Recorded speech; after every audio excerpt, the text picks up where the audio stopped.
Hey guys, welcome back to the Hidden Why podcast. Lee Mutnutzi with you as always. Hope you are well. Hope you're having a great day. This is episode 1169. Show notes and links to our guest today can be found in the show notes at thehiddenwhy.com. This is episode 1169 with Dr. Mary Sanders. Now, she's a chiropractor, medical intuitive, and she's the host of the Energy Medicine podcast. And that's a podcast about aligning your mind, body, and spirit. So explore that. Links again in the show notes at thehiddenwhy.com. Great conversation today talking about energy fields in the body. And it's a really interesting and somewhat hard to understand conversation from my perspective anyway. I told her to numb it down for the benefit of myself. So hopefully that helps in gaining the understanding of how these energy fields work. We don't go too in-depth to these energy fields. We just talk more holistically on how they are affected by the environment that we live in and how they can cause blockages or weaknesses within. We talk about the chakras in the body, a couple of people are there, and how it all relates, and then what we can do to help heal those areas. And she shares a couple of really cool, very simple practices that aren't really time consuming, easy to do, that can really help release some of that energy and open up some of those energy blockages so we can live more fully and true to ourselves. So great conversation with Dr. Mary today. Hope you enjoy it. Make sure you reach out to her. All the show notes there at thehiddenwhy.com. Guys, let me know what you think, comment, and reach out to me as well. Would love to chat to you directly anytime. And enjoy this one. Talk at the other end.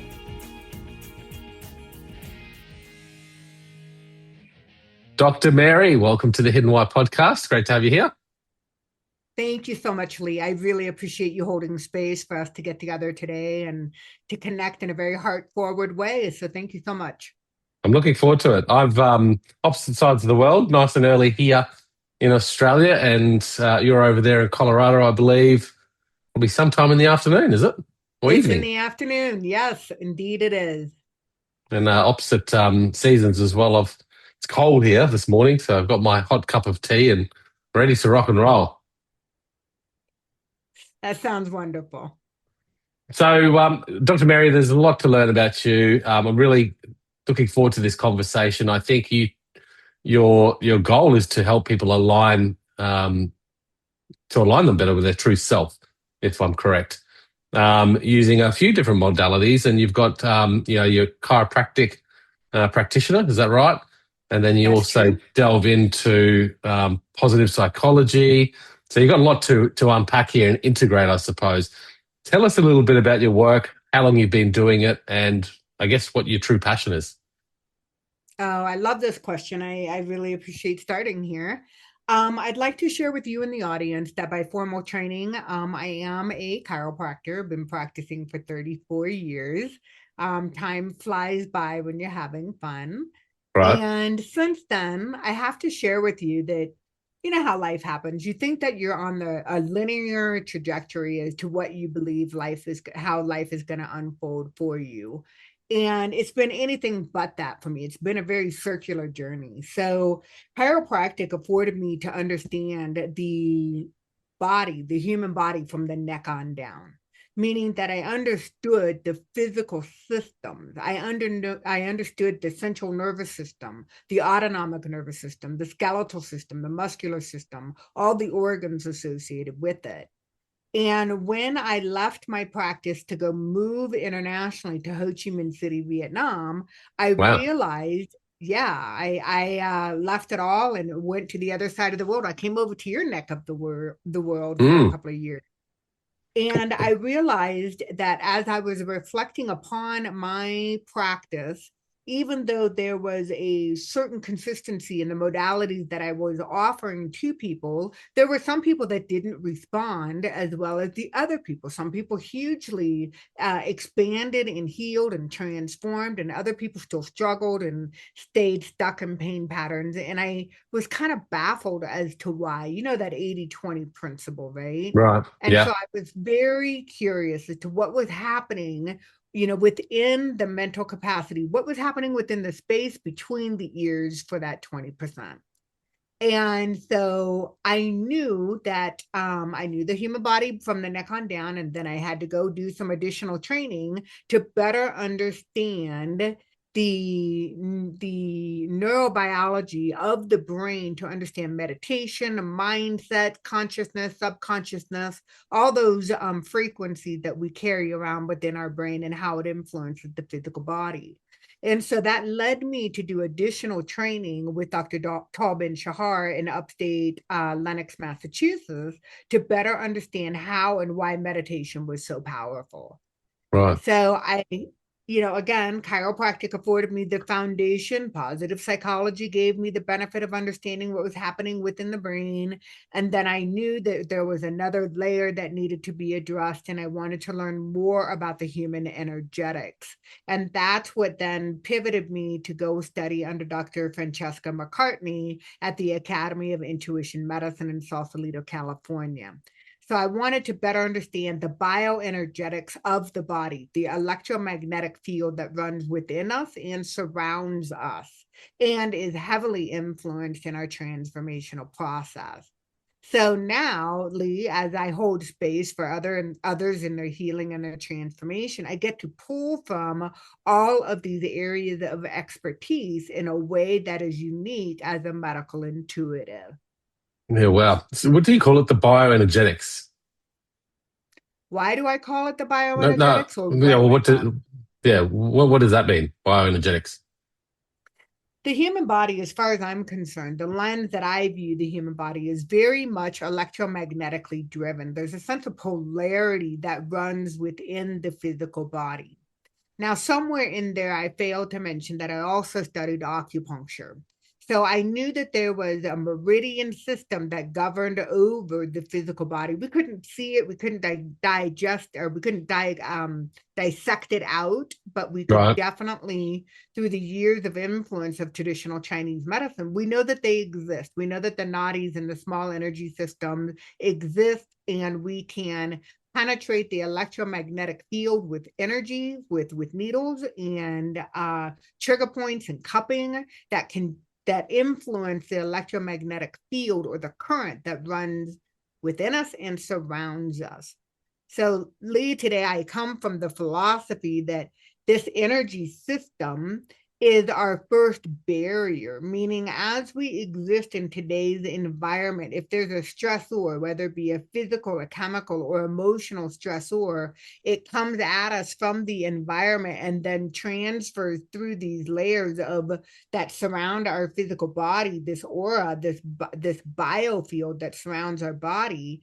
And then these invading energies can penetrate into the physical body via the chakra system.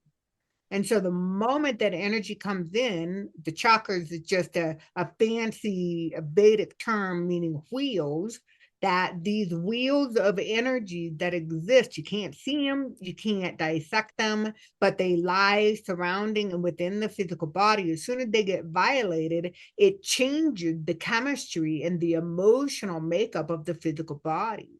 Right. So there's corresponding endocrine glands, there's hormones, and they all get altered that the moment that an external force that comes from the environment penetrates through your biofield, enters into the energy system via the chakras, then all of a sudden that information turns into a chemical process and an emotional process within the physical body governed by the autonomic nervous system. So that's kind of the premise of the work that I do, in my philosophy is as to how we as beautiful spirits residing within our human home navigate today's world. Yeah. Huge. These chakras you talk about, I mean, they're multiple chakras or they're set them out. Like, talk to us about those. Yeah, for the sake of today's conversation, not knowing the foundation of what the listeners or, the knowledge base that everybody has, I primarily just refer to the 7 lower chakras that most intimately connect within the physical body. And each of those energy centers relates to a level of consciousness. It relates to specific emotions, specific body regions, specific themes, specific nerve functions. And we can literally cleanse, charge, and heal these energy centers and physically transform our body, our emotional state, and our ability to have relations with other people as well.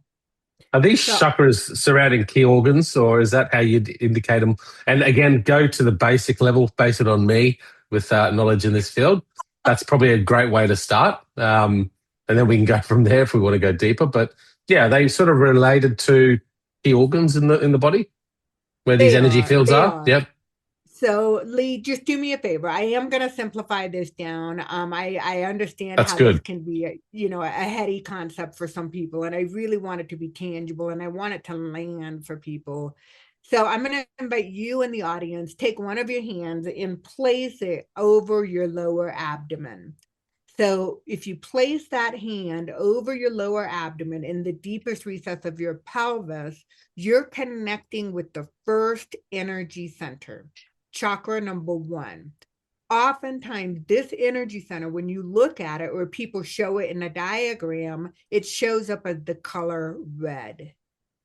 And this energy center governs over main themes like, are you in alignment with your purpose? Do you see the world from abundance or scarcity? Is poverty an issue within your life? How do you view safety, security? How do you show up within the physical, within your family dynamics or within your tribe, if you will? And how does your physical body respond? And this energy center connects to your adrenal system.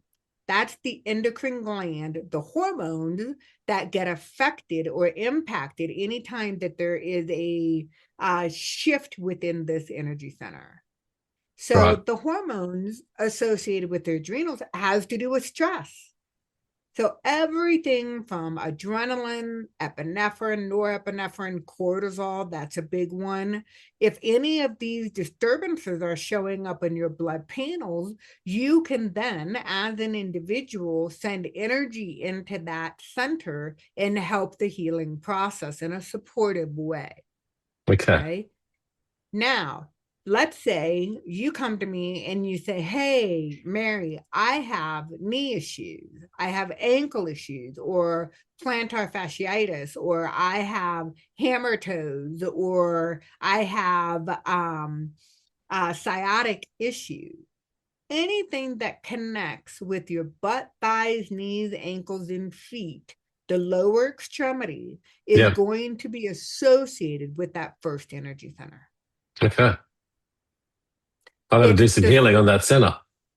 a lot of us do, because stress does weird things to the human body.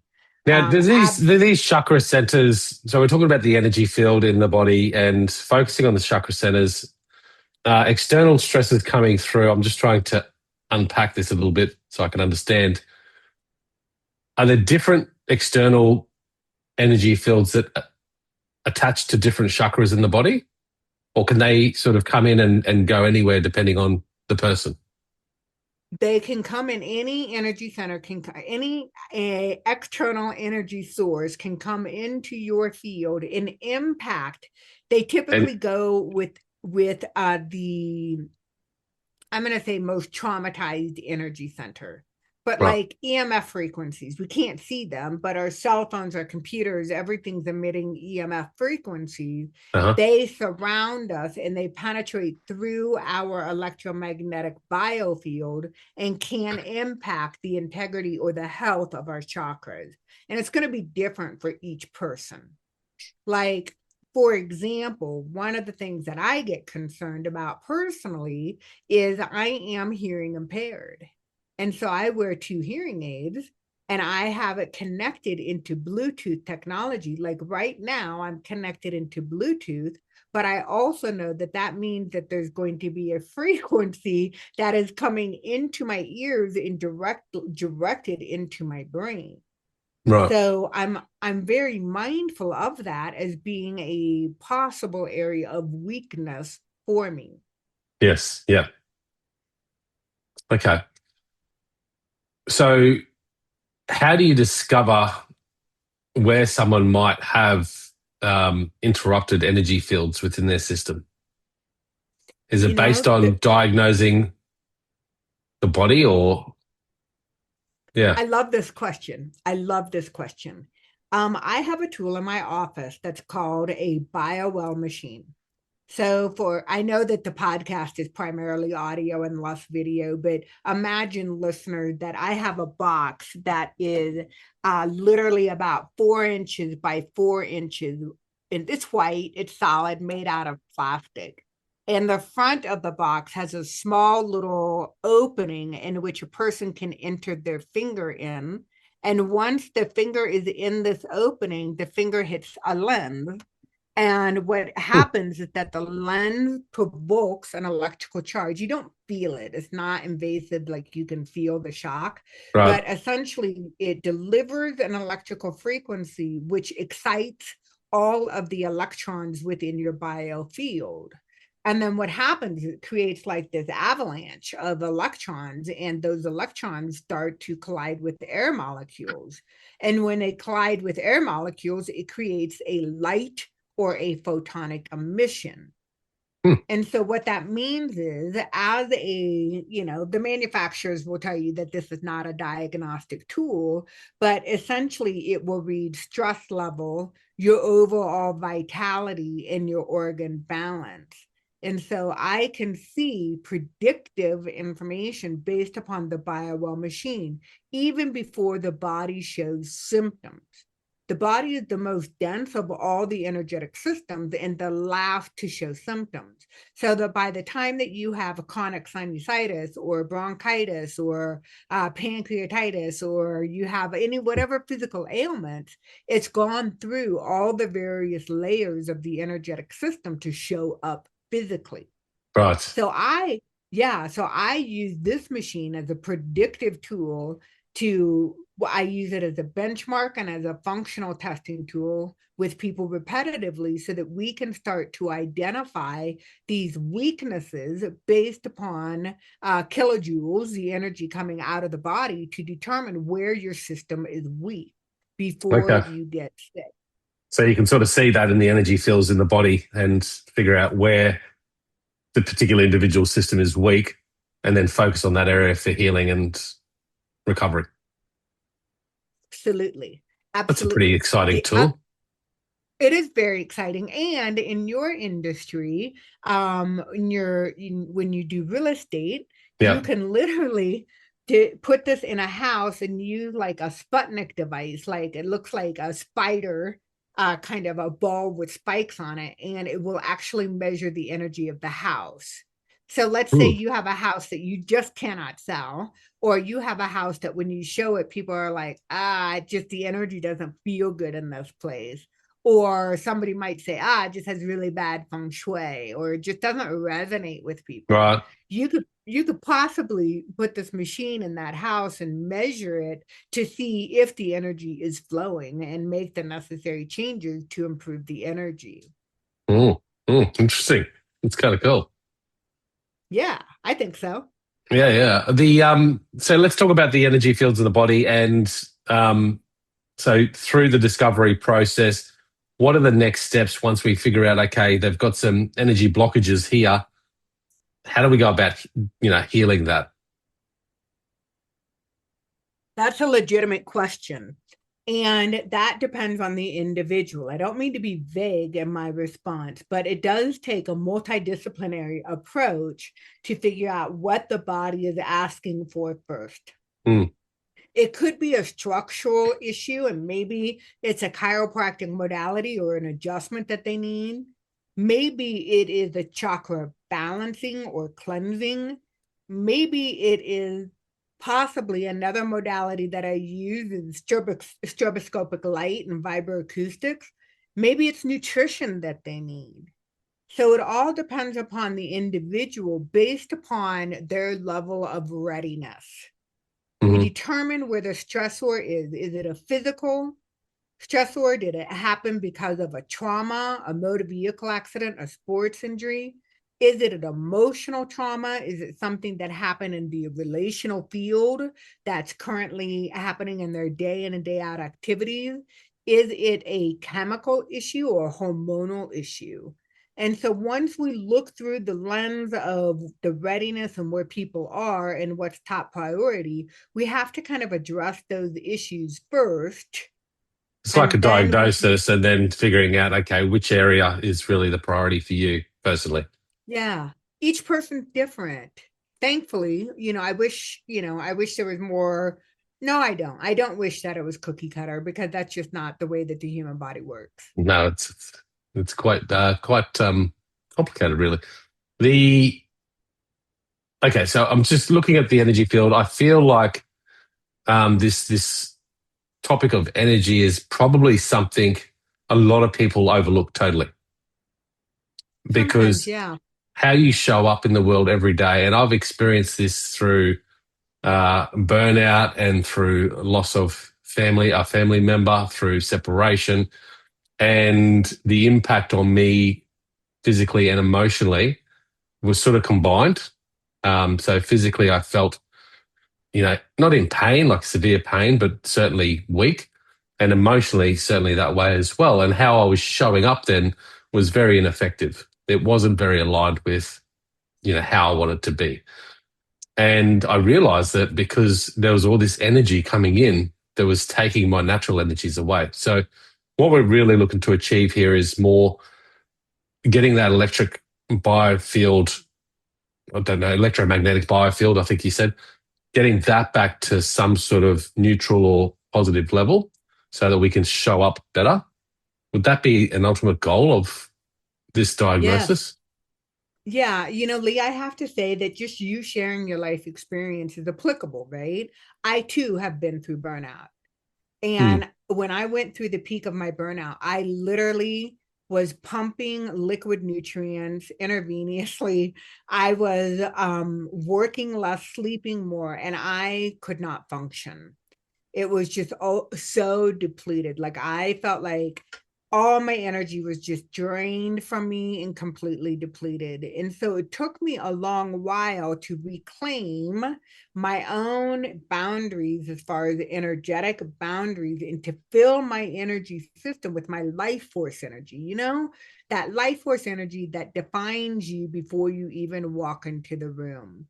Like your frequency, Lee, is beautiful and unique. It's like a thumbprint. It's like it's you in your essence. People identify Lee with that frequency. Okay. And so it's like when you walk into, the party or to the function or to the meeting, people feel you before they see you, Yeah, life right? force energy, right? Yep. Life force energy. And so if you're depleted of your life force energy, you really can't be of service to yourself or to other people. Yeah. And that It's just shows up, right? And I guess like and I guess, let me know, but today's society, I feel like there's so much overwhelm and so much, wouldn't say energy stealing, but, it seems to be prolific, because we're running, got things to do, got high expectations, more needs than we ever really require. And that's just going to be totally draining to a lot of people. So a lot of people would be showing up without their really life energy coming to the party. That's true. That's so very true. We are bombarded. You and I talked about it when we got on the phone today. I was like, whew, I've been from here to there to there to there today. And my energy, I was like, I just needed to pull it back to myself before we started our call today or our conversation today. Mm, And I'm aware of it because of my mindfulness practices, my daily meditation, my yoga practice, my exercise, my journaling, the stuff that I do. I know when I'm not grounded and I know when I'm not present. And so much information in today's society is coming at us as we are being bombarded. at a pace in which we cannot physically keep up with the pace of information. Mm. And so it's hard to process. And for those people who really that have curious minds and want to be educated about current events and the situations surrounding them within their environment, they are seeking knowledge and information and allowing all this information to come in at an overwhelming pace. Yeah. So yeah, you're right. You are absolutely right. It is draining. It's completely draining of the life force energy. And I suppose most people, I feel, including myself, historically, I think people will find ways to medicate. Like they'll either supplement or, like you said, like, oh, well, I'll just sleep more or something like that. Or, and generally those things aren't really tapping into the root cause of really rediscovering your true self energy. No, I think that, unfortunately, avoidance is a very common thing that people do when they're feeling depleted. They're just scrolling, they're binge watching, they're overeating, over drinking, over sexing, over whatever they have access to, just to kind of numb their level of discomfort, Yeah. Yeah. or their level of disconnection. And they're not even conscious of what is happening, but it's become a societal norm, more so than a decade ago or 2 decades ago. Interesting. So what are some practical tools that we could use to really, like, without going getting a full diagnosis and understanding where our chakras are weak, what could we bring into our everyday life to really try and clear some of that energy out? Yeah. If people this was recommended when I was going through my acupuncture training, that, they over in China, they are spending at least 20 minutes a day barefoot with their feet on the ground. And yes, I believe that the physical benefits of grounding. It's the most readily available energetic system that we have access to. It's free. It can saturate our physical energy system. It can cleanse it. It can charge it. It can also receive any and all discordant energy which no longer serves you in present time. And that's Mother Earth's job. That's Gaia's job, is to receive that energy, take it, compost it, and upgrade it so that for the next sentient being that needs this resource, she's available for them. So grounding is one of the most simple tools that I have people do. And it is so rejuvenating. So just take the shoes off and walk on some grass or some dirt or connect with the earth. Absolutely. My favorite thing, if I can get the opportunity to lay down in the grass, if it's just for 5 minutes, that is like the best for me. I exercise outside as much as I can. I hike when I can. I walk by water. I walk by, creeks. I'm constantly, some people would say I'm a tree hugger, but, sincerely, the energy, the boost that I feel as the direct result of being in nature is just absolutely phenomenal. Phenomenal. So you're talking about just being in nature as well. Is that helping to sort of remove energy fields, or is it actually, skin to skin contact as such with nature? Both. And even I'm going to take it one step further, Lee, just the visualization of imagining that you're standing next to a tree and connecting with the root ball of the tree and the root system is grounding. So energy follows thoughts and intention. Your body doesn't know the difference if you're imagining it or if you're actually doing it. So, for example, I live in a condo association and I don't have much grass around me. I mean, I go out into the mountains to get that exchange, but I spend more time visualizing myself connecting with earth than actually being in it every morning. Right. Okay, so good practice. So, and you recommend, well, you said China does it for 20 minutes a day, getting some nature or grounding. Something that we can incorporate into everyday life, right? Just taking that 20 minutes, or even like you said, if you've got a busy day, even trying to spend 5 minutes doing it. Yeah. Simple things, huh? Simple things. Simple things. And if you're sitting there, listeners, I know you're out there. if you're sitting there thinking, well, I don't have 20 minutes. There's no way, lady, that I have 20 minutes to stop in my busy day and connect with the earth. You're crazy if you think I do. If you're one of those people who even just listen to Lee and you're like, Lee's saying 5 minutes. I don't even know if I could do 5 minutes. If you're really one of those people, then you're the person that needs to do 40 minutes. Yeah, do more. Yeah. You hear that often.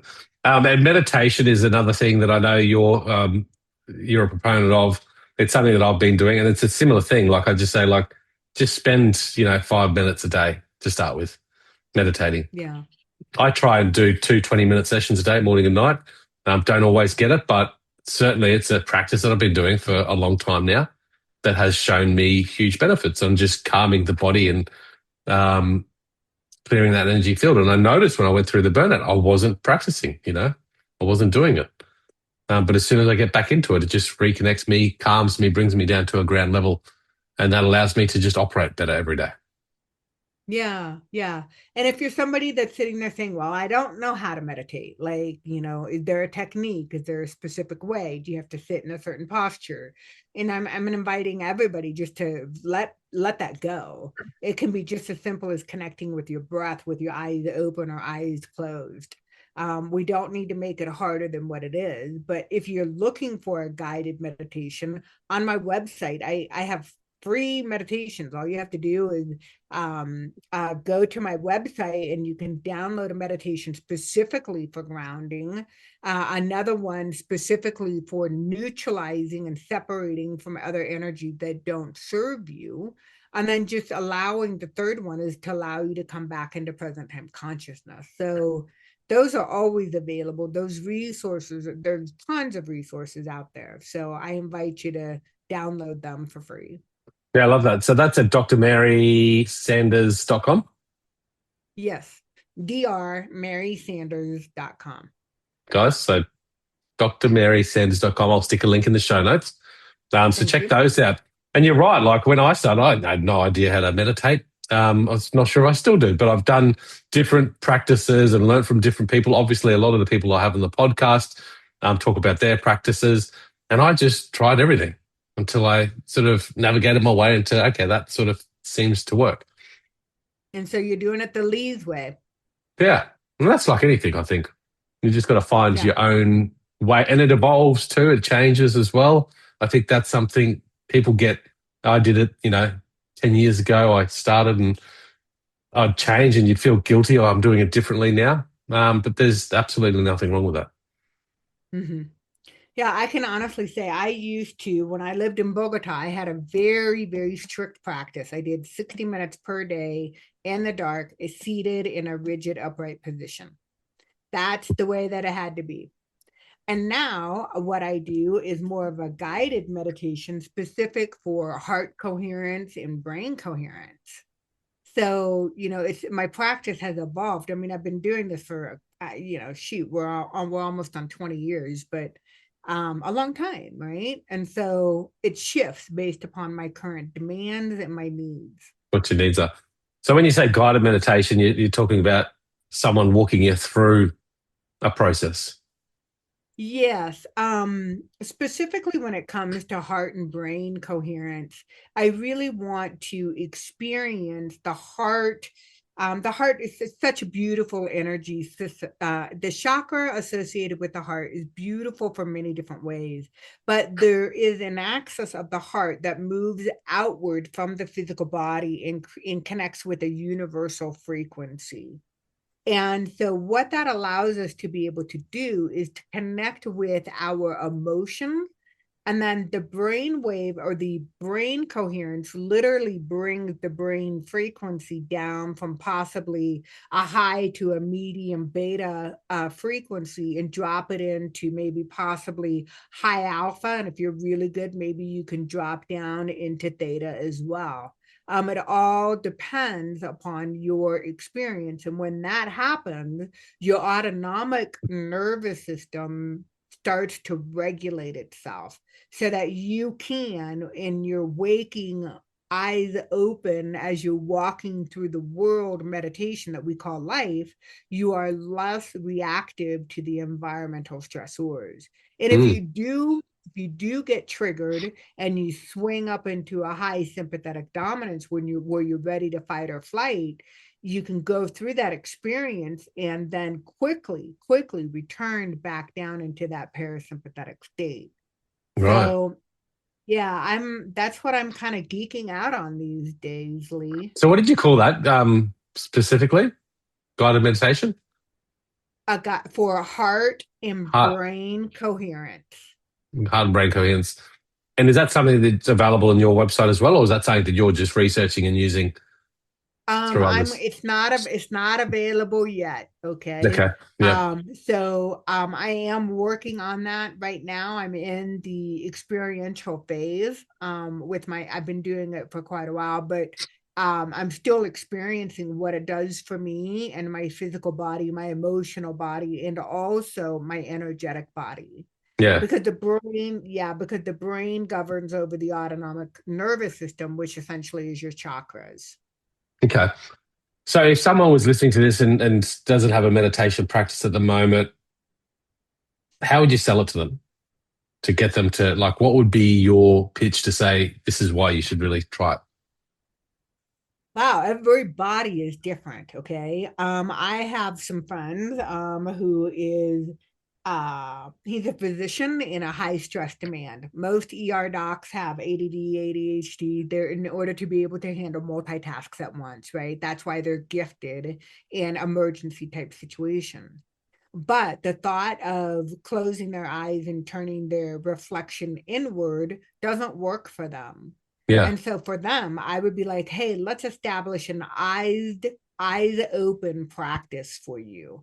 Maybe for you, it's metacognition. Maybe it is visualization. Those are all forms of meditation, not sitting on a you don't have to sit on a meditation cushion.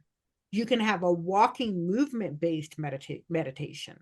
So Mm, there's not one size fits all. It doesn't work that way. So you look at the beautiful human that you're supporting and finding something that's going to work for them, because I want to set people up for success. yeah. 100%. Okay. So we've got nature, connecting with Mother Earth, meditation. What are maybe two more tools that you'd highly recommend people take to Mm, reset energy well, centers? one thing that I learned through my burnout, okay, the height of my burnout, I felt like I was responsible for everybody else's needs. So Right. I took it upon myself to carry the emotional, whatever the anguish was from my patients, from my family, from my parents, from shoot, all the way down to who checked me out at the Whole Foods, you know. I want to please people and I want to take away their burdens. Yeah. And I realized that that didn't serve me. It took me a while, but that didn't serve me, nor did it serve the other person. Meaning, I robbed them of a healing opportunity to be empowered. And so, what ended up happening is that I gave my life force energy to the other person or people so that they could physically feel better. And what I didn't realize, and I wish everybody knew this, especially being in the Mm, service industry, is that you need to neutrally disconnect from all those people that you engage with within a given day to allow them, so that they can have their own experience and you can pull back your energy back to yourself. That's your right. right. So it doesn't matter if I have, a patient who is healing at a rapid pace and is happy and enthusiastic about their process, or if I have a patient who's not responding favorably, I want them to have their own energy and I want to take back the energy that rightfully belongs to me. And Yes. that's what I call a neutral separation. And that's one of the meditations that I have on my website. I want people to learn how to gift back energy that doesn't belong to them. Mm, that sounds difficult. It's not. It's not? It's not. And no, it's just it really it's more about visualization. So just envisioning that you are your own entity and your own little eggshell, and they are outside of your physical premise. Maybe they're outside, like a town away. You visualize them a town away with their own little eggshell, and then just Yep. like gifting energy back to them, and then you just mutually separate. And it's easier for acquaintances in relationships such as patients and clients. It's harder when you're dealing with a loved one, an intimate family member. Sometimes you just have to really constantly create that neutral separation from those people, because they're so intertwined with your energy systems. Fascinating topic. What is there anything else that we haven't delved into practice at all that you think might be worth leaving with our audience before we wrap things up? Those are my top, with all my energy medicine patients. Those are the top things that I work with as far as meditation. So those are the heavy hitters. Getting people grounded, getting them to neutrally separate from their environment, and bringing them into present time consciousness. Because when we spend a lot of time with our conditioned responses of what the memories of our past, and we carry all those memories into the future, and we get like this predictable future, we really want to bring our awareness into present time consciousness. And that's what one of the meditations is about as well. So bringing your attention to the present time, being in the moment through the meditation practices. Slowing it down. Yeah. I mean, how much more joy could we find if we could spend more time in the moment? Because we're always in the future or in the past, and we're never actually here. And this is actually where the magic happens. I couldn't agree more. We would be 100 times more joyful with ourselves and with those people that we relate to. That's the goal of it, right? So yeah, cool stuff. Are there any, you've got a lot on your website that people can check out, drmarysanders.com. Again, link will be in the show notes for everyone listening. And you got the meditations in there as well that you've mentioned. Anywhere else you'd like to lead people before we wrap things up, Mary? The only thing, Lee, I want to mention is that if you're thirsty and you want to hear more information about alternative energetic tools, tangible, practical tools, then I'm going to invite people to watch on my YouTube channel for the podcast that I host that's called Energy Medicine. And we align the mind, body, and spirit. And like I said, the intention is to provide you with practical tools. Yeah. And that's in seasons. You've done 11 seasons now. Is that right? I don't know 12. how many seasons. It's been 4.5 years. Okay. So yeah, there's lots of episodes on there, lots of different practitioners.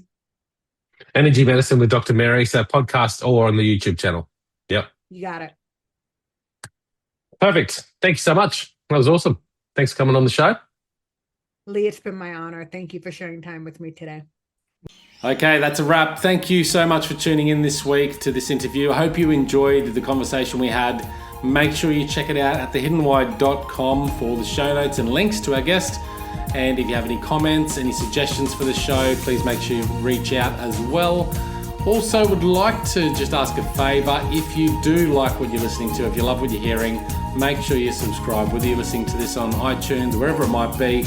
Subscribe to the podcast so you can stay up to date with all the latest episodes, and some exciting changes happening this year at The Hidden Why, including the launch of our new website, which will be updated very soon. So watch this space for that, guys. And once again, live more fully, have more meaning, find more joy. We'll see you around the next interview.